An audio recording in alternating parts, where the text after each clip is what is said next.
Seja muito bem-vindo ao canal Facilite Sua Vida. Antes de iniciar seu audiolivro, deixe seu like para ajudar a alcançar mais pessoas. Se inscreva no canal. Compartilhe esse vídeo com um amigo. Facilite sua Mais vida. informações no box de informações. Gratidão profunda. Introdução. A maneira como você e eu nos relacionamos com nossos próprios cérebros, uns com os outros, com nossas próprias posses, dinheiro, trabalho, sexo, esses relacionamentos imediatos criam a sociedade. Nosso relacionamento com nós mesmos e uns com os outros, multiplicado por 6 bilhões, cria o mundo. A coleção de cada um de nossos preconceitos, todas as nossas solidões separadas juntas, cada ambição gananciosa, cada fome física ou emocional, cada raiva e tristeza em cada um de nós somos o mundo. O mundo não é diferente de nós, o mundo somos nós. Então é simples, se mudarmos, cada um de nós, mudamos o mundo. Se mesmo um de nós mudar, isso terá um efeito cascata. A bondade é contagiosa. Na escola, somos educados a ouvir nossos pais e professores. Tecnologicamente, isso faz sentido. Mas milhares de gerações ainda não aprenderam psicologicamente como parar de sofrer e parar de infligir sofrimento aos outros. A evolução psicológica não acompanhou a evolução biológica ou científica.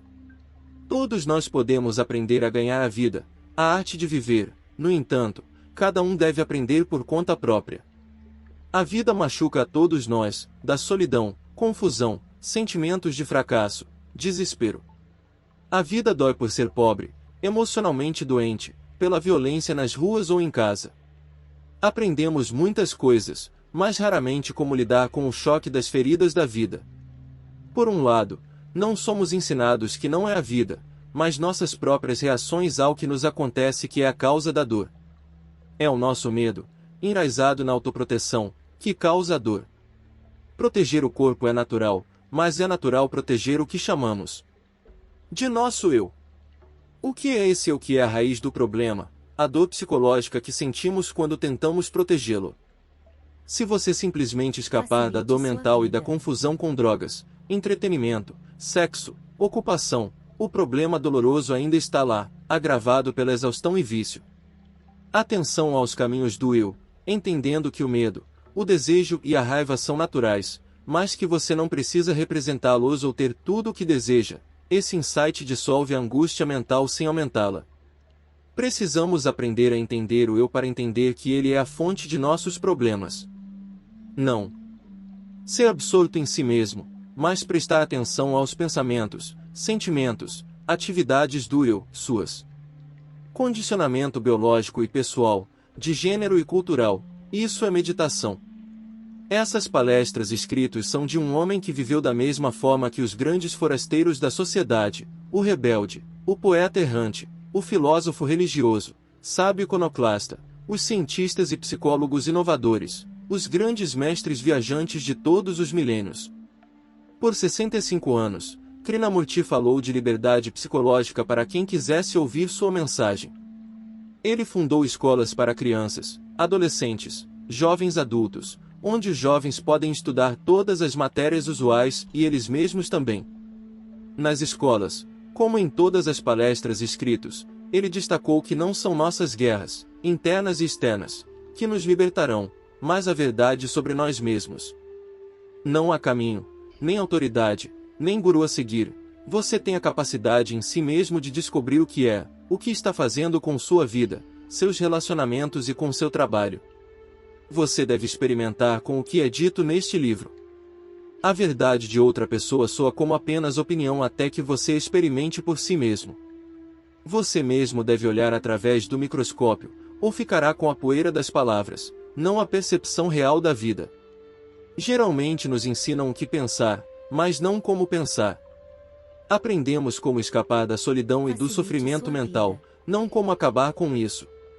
Todas as seleções neste volume são tiradas dos livros de Krishnamurti, seus diálogos relatados e gravados e palestras públicas.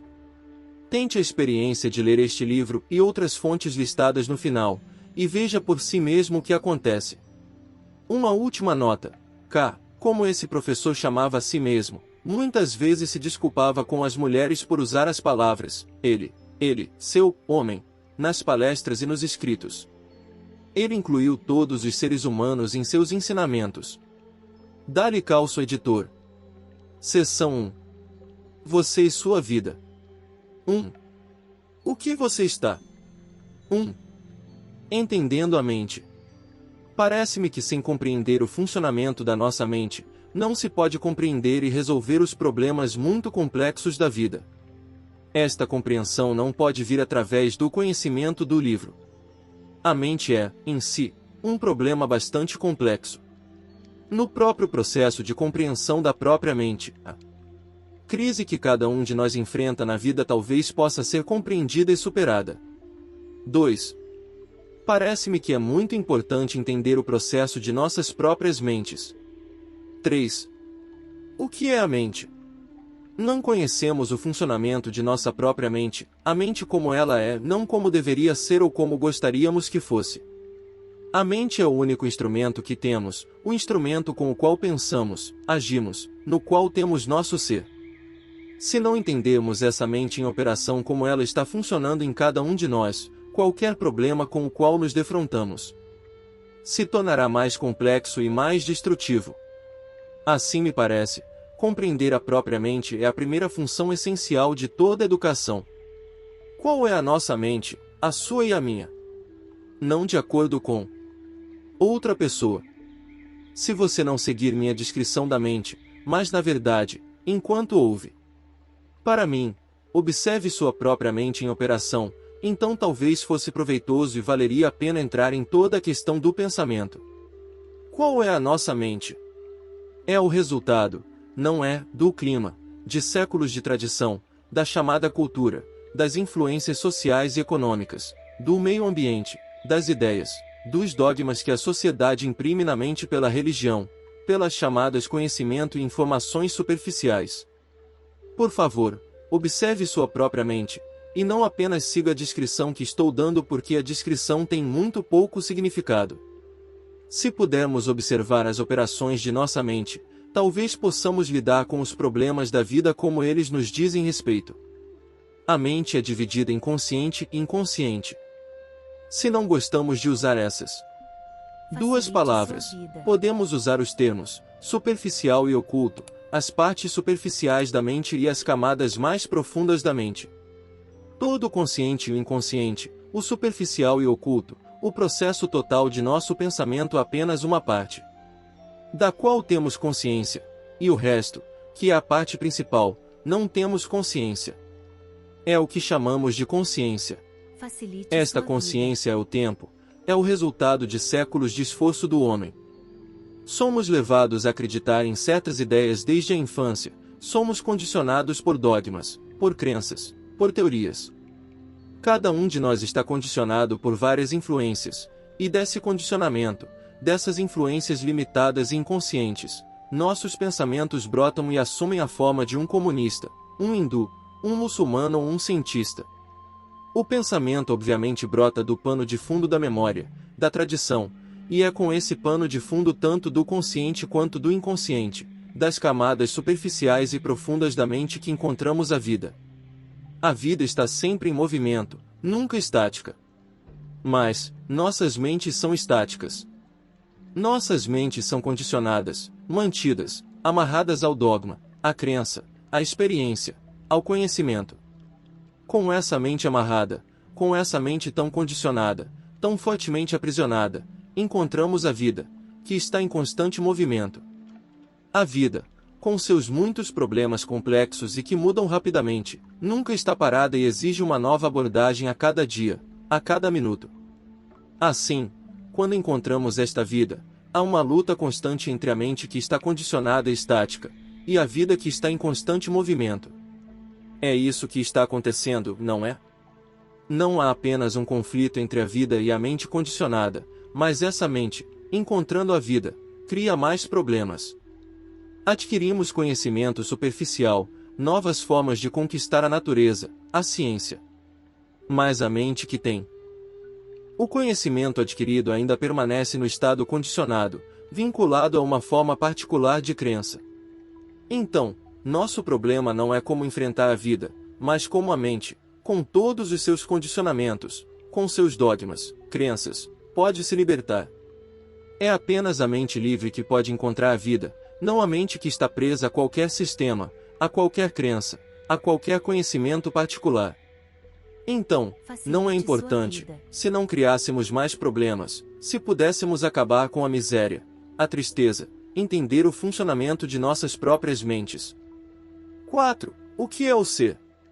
Sabemos o que queremos dizer com o eu. Com isso, quero dizer a ideia, a memória, a conclusão, a experiência, as várias formas de intenções nomeáveis e inomináveis, o esforço consciente de ser ou não ser, a memória acumulada do inconsciente, do racial, do grupo, do indivíduo, o clã e o todo, seja ele projetado externamente em ação ou projetado espiritualmente como virtude, o esforço por tudo isso é o eu. Nela está incluída a competição, o desejo de ser. Todo o processo disso é o eu, e sabemos, na verdade, quando nos deparamos com isso, que é uma coisa má.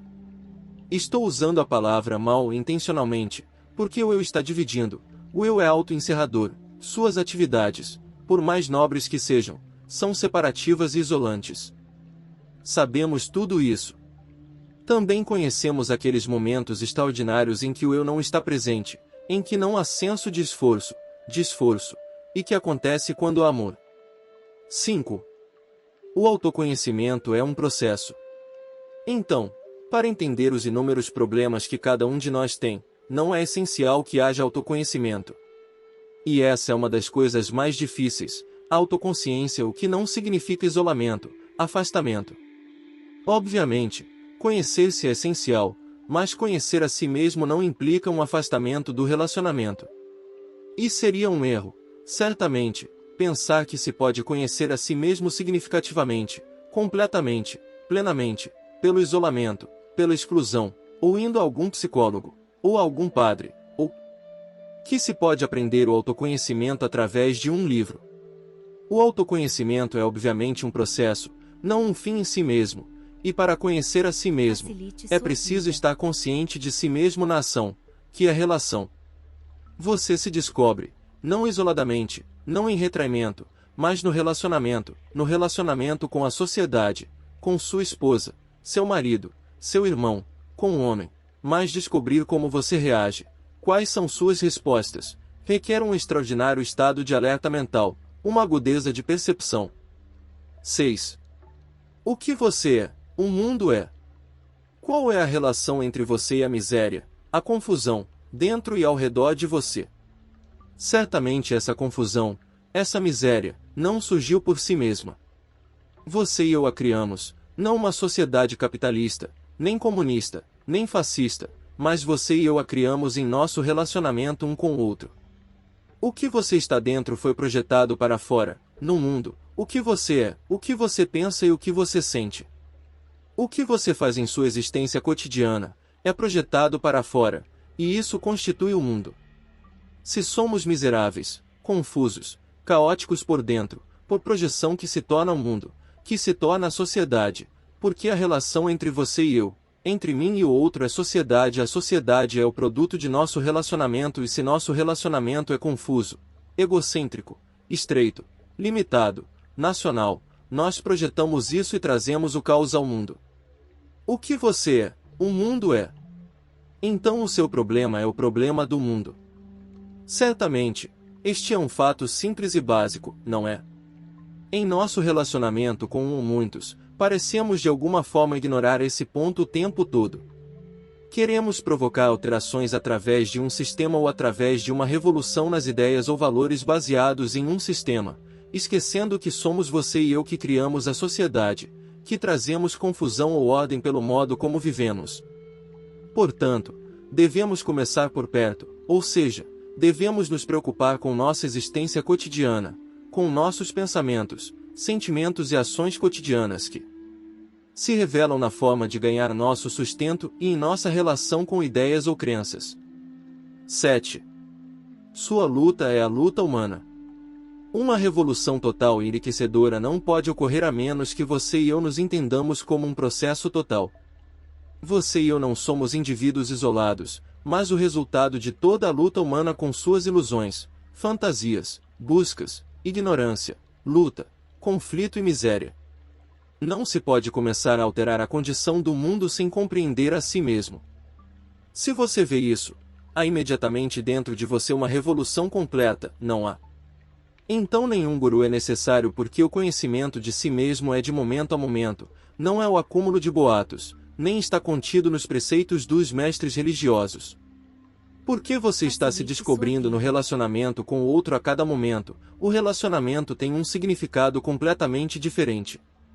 A relação, então, é uma revelação, um processo constante de descoberta de si mesmo, e a partir dessa autodescoberta, a ação acontece. Assim, o autoconhecimento só pode vir através do relacionamento, não através do isolamento. Relacionamento é ação, e o autoconhecimento é o resultado da consciência em ação. 8. Transforme-se e você transformará o mundo. A transformação do mundo é provocada pela transformação de si mesmo, porque o eu é o produto e parte do processo total da existência humana. Para se transformar, o autoconhecimento é essencial. Sem saber o que você é, não há base para o pensamento correto, e sem conhecer a si mesmo, não pode haver transformação. 9. Por que mudar agora? Não há diferença essencial entre o velho e o jovem, pois ambos são escravos de seus próprios desejos e gratificações. A maturidade não é uma questão de idade, vem com a compreensão. O ardente espírito de indagação talvez seja mais fácil para os jovens, porque os mais velhos foram castigados pela vida, os conflitos os esgotaram e a morte em diferentes formas os espera. Isso não significa que eles sejam incapazes de uma investigação intencional, mas apenas que é mais difícil para eles. Muitos adultos são imaturos e bastante infantil, e esta é uma causa que contribui para a confusão e miséria no mundo. São os idosos os responsáveis pela crise econômica e moral prevalecente, e uma de nossas infelizes fraquezas é que queremos que outra pessoa haja por nós e mude o curso de nossas vidas. Esperamos que os outros se revoltem e construam de novo, e permanecemos inativos até que tenhamos certeza do resultado. É segurança e sucesso que a maioria de nós busca, e uma mente que busca segurança, que almeja o sucesso, não é inteligente, portanto, incapaz de ação integrada. Só pode haver ação integrada se estivermos conscientes de nosso próprio condicionamento, de nossos preconceitos raciais, nacionais, políticos e religiosos, isto é, somente se a pessoa perceber que os caminhos do eu são sempre separativos. A vida é um poço de águas profundas. Pode-se chegar a ela com pequenos baldes e tirar apenas um pouco de água, ou pode-se chegar com grandes vasos, tirando águas abundantes que nutrirão e sustentarão. Enquanto se é jovem é tempo de investigar, de experimentar tudo. A escola deve ajudar seus jovens a descobrir suas vocações e responsabilidades, e não apenas encher suas mentes com fatos e conhecimentos técnicos. Deve ser o solo em que possam crescer sem medo, felizes e integralmente. 10. O pensamento não pode resolver o problema do eu. Quanto mais pensamos sobre um problema, quanto mais o investigamos, analisamos e discutimos, mais complexo ele se torna. Então, é possível olhar para o problema de forma abrangente, totalmente. Como isso é possível? Porque essa, me parece, é a nossa maior dificuldade. Nossos problemas estão se multiplicando, há perigo iminente de guerra, há todo tipo de perturbação em nossos relacionamentos. E como podemos entender tudo isso de forma abrangente, como um todo? Obviamente, só pode ser resolvido quando podemos vê-lo como um todo, não em compartimentos, não dividido. Quando isso é possível? Certamente só é possível quando o processo de pensamento que tem sua fonte no eu, o eu, no fundo da tradição, do condicionamento, do preconceito, da esperança, do desespero chega ao fim. Podemos compreender esse eu, não analisando, mas vendo a coisa como ela é, tomando consciência dela como um fato e não como uma teoria. O eu, constantemente em ação. Podemos olhar para ela, sem nenhum movimento para destruir ou encorajar. Esse é o problema. Não é?